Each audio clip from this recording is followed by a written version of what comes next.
আসসালামু আলাইকুম সকলকে নতুন এটা ভিডিঅ স্বাগতম জনাইছো আশা কৰিছো আপোনালোক সকলোৱে ভালে আছে আপোনালোকৰ দোৱা আশীৰ্বাদ মোৰো ভাল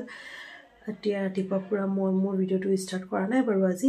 আৰু মুক্তে ঘৰৰ কাম কাজ হৈ গ'ল আৰু যেহেতু আজি প্ৰথম ৰোজা তো সকলোকে ৰমজান মুবাৰক তো এই ৰোজা মাহটো কি কৰো কি নকৰো সেইখিনি আপোনালোকৰ লগত যিমানখিনি পাৰো শেয়াৰ কৰিম সদায় কৰিব পাৰো না নোৱাৰো হেতু ক'ব পৰা নাই কিন্তু যেতিয়া মই যিখিনি কৰিম সেইখিনি আপোনালোকৰ লগত শেয়াৰ কৰিবলৈ চেষ্টা কৰিম তো ঠিক আছে আজি ভিডিঅ'টো আপোনাৰ ষ্টাৰ্ট কৰিলো চাই যাব একেবাৰে শেষলৈকে অকমান দেৰি আগত মোৰ এটা পাৰ্সেল আহিলে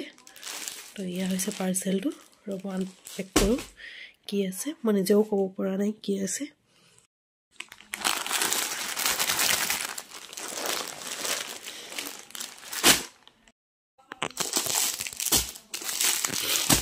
ইয়া মই লেগিংস দুটা অৰ্ডাৰ দিছিলো তো হে লেগিংস দুটাই আজি আহিলে ৰব মই খুলি দেখাইছো এয়া হৈছে লেগিংস এটা হোৱাইট আৰু এটা ব্ল্যাকত দিছো তো এটো হৈছে হোৱাইট কালাৰটো এনেকা তলত হেই লগোৱা আছে লেস লগোৱা আছে মানে নেটৰ হয় লেসটো আৰু চাবলৈ বহুত বেছি ধুনিয়া লাগিছিলে তো মই একাৰণে ভাবিলো অৰ্ডাৰ দিলো আৰু যেহেতু মোৰ মানে দৰকাৰ পৰিয়ে আছিল লেগিংসৰ তো হেকাৰণে এটা দিয়া হৈছে আৰু এটো আপোনালোকক আনপেক কৰি দেখাইছো ৰব এটো হৈছে ব্ল্যাক কালাৰটো আৰু ব্ল্যাক কালাৰটো ধুনিয়া লাগিছে আৰু এটা লেস লগোৱা আছে দুটা সেমে হয় একে খালি এটো হোৱাইট এটো ব্ল্যাক কিন্তু ধুনিয়া লাগিছে আৰু কাপোৰ কোৱালিটিটো ভাল পিনিবলৈ আৰাম পোৱা যাব দাতে আছে ইমান পাতল নহয় তো ঠিক আছে আজি ভিডিঅ'টো আপোনাৰ ষ্টাৰ্ট কৰিলো চাই যাব একেবাৰে শেষলৈকে আৰু লেগিংস দুটা কেনেকা লাগিছে পাৰিলে জনাব আপোনালোকে আৰু এইপিনে মই সানা তিয়াই দিছিলো ৰাতিয়ে মানে আধা ৰাতিতে যেটা সেহৰি খাব উঠিছিল তেতিয়া তিয়াইছিলো সানা আৰু দাইলখিনি এতিয়া তিয়াইছো এইখিনি চাউল হয় এইখিনি এতিয়া তিয়াইছো আৰু এইপিনে হৈছে সানা দাইল এইখিনিও ৰাতিয়ে তিয়াই দিছিলো সেহৰি টাইমত তো আজি কি বনা কি নবনা আপোনালোকৰ লগত পাৰিলে শেয়াৰ কৰিম মাত্ৰ গাছা ধুই মেলি আহিলো বাথৰুম সাথৰুম সফা কৰিলো তাৰপিছত গাটো ধুই মেলি এতিয়া 5-10 মিনিট বহিলো আৰু বেটা অকমান বাহিৰত ওলাই গৈছে হি আহিলে তাক অকন হোৱাই দিব লাগিব তাৰপিছত মই ইফতাৰ বনোৱা কামত লাগি যাম তো ঠিক আছে এই মাত্ৰ বেটা খুৱাইছো আৰু মই যাও মোৰ নিজৰ কামখিনি কৰিলো আৰু নাকটো একেবাৰে বন্ধ হৈ গ'ল একেবাৰে মানে চৰ্দি লাগিছে বেটা খুৱালো আৰু মই যাও মই ইফতাৰি বনাবলৈ লাগি যাওগৈ যিমান দেৰি শুই থাকে সেইখিনি সময়ত মানে যিখিনি পাৰো কৰিলো আৰু যেহেতু অকলহৰীয়া মানুহ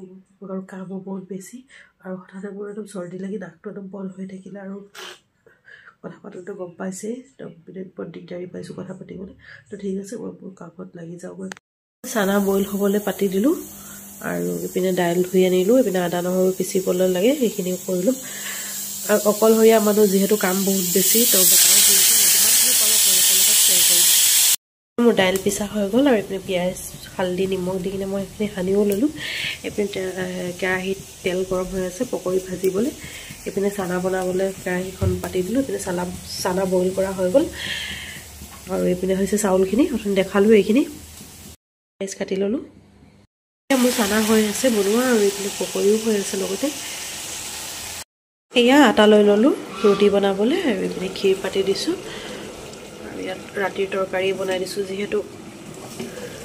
ইফতাৰি কৰাৰ পিছত গাটো বেয়া লাগে ন তো সেইকাৰণে মই এতিয়া আগতীয়াকৈ তৰকাৰীখিনি বনাই দিছো মাছ দি তৰকাৰী বনাম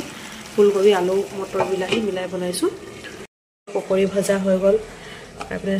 সানা পকৰিটো মেইন লাগিবই ৰোজা মাহত নহলে নহয় তো ঠিক আছে মই বাকি কামখিনি কৰিলো এই মাত্ৰ ইফতাৰি কৰি শেষ কৰিলো আৰু ইফতাৰি সময়ত ইমান খৰদৰ লাগে আজি পাহৰি থাকিলো একদম মনত নাছিলে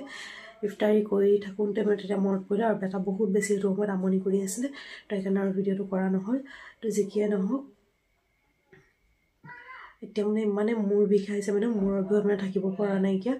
ইফতাৰি আগৰ পৰাই বিষাই আছিলে মূৰটো আৰু এতিয়া বহুত বেছি বিষাইছে আৰু মাত্ৰ টেবলেট খাইছো সবে তাৰাবিৰ নামাজ পঢ়ি আহিলে আৰু ইপিনে মই চাহ পাতিছো সবে চাহ খাব এতিয়া আৰু মোৰ মানে মূৰটো বিষাইছে যেহেতু আজি প্ৰথম ৰোজা আৰু ইপিনে মও চাহ খাব লৈছো আৰু সেইকাৰণে মূৰটো বিষাইছে আৰু চৰ্দিও লাগি গৈছিলে তো সেইকাৰণে মানে বেছি চৰ্দিৰ কাৰণেও মাথাটো বিষাব পাৰে কিন্তু আনকালে মোৰ এনেকা নিবিষাই আজি ইমান কেলে বিষাইছে ক'ব পৰা নাই কিয়া গ'ল নেক্সট ডে মৰ্নিং আৰু আজি হয় সেকেন্ড ৰমজান আৰু এইপিনে হৈ গ'ল মই বিচনা উঠাই আছো আৰু ৰুমটো এতিয়া ক্লিন কৰিম আজি হয় সেকেন্ড ৰমজান আৰু মই পিনে ৰুমটো ক্লিন কৰি আছো এতিয়া গ'ল ৰাতিপুৱা ৰাতিপুৱা মানে 11টাই বাজিলে আৰু গোটেই ৰাতিটো বহুত বৰষুণ দিলে আৰু ভাবিছোঁ কালিৰ ভিডিঅ'টো আজি শেষ কৰি দিওঁ বুলি আৰু যোৱাকালিৰ দিনটো কেনেকৈ পাৰ কৰিলোঁ সেইখিনি আপোনালোকৰ লগত শ্বেয়াৰ কৰিলোঁ আমাৰ যোৱাকালি প্ৰথম ৰোজাটো আমাৰ তেনেকুৱাই পাৰ হ'ল আৰু আজি হৈছে ছেকেণ্ড ৰোজা তো আজিৰ দিনটো কি কৰোঁ কি নকৰোঁ সেইখিনিও পাৰিলে আপোনালোকৰ লগত শ্বেয়াৰ কৰিম তো ঠিক আছে কালিৰ ব্লগটো মই আজি শেষ কৰিছোঁ যদি মোৰ ভিডিঅ'টো ভাল লাগিলে প্লিজ লাইক কৰিব শ্বেয়াৰ কৰিব যিসকল নতুন চাই আছে তেওঁলোকে ছাবস্ক্ৰাইব কৰিব ওচৰত থকা বেল আইকনটো ক্লিক কৰি দিব যাতে মই দিয়া ভিডিঅ' নটিফিকেশ্যনবোৰ আপোনালোকে পাই থাকে আকৌ নতুন ভিডিঅ'ত লগ পাম তেওঁলোকে বাই বাই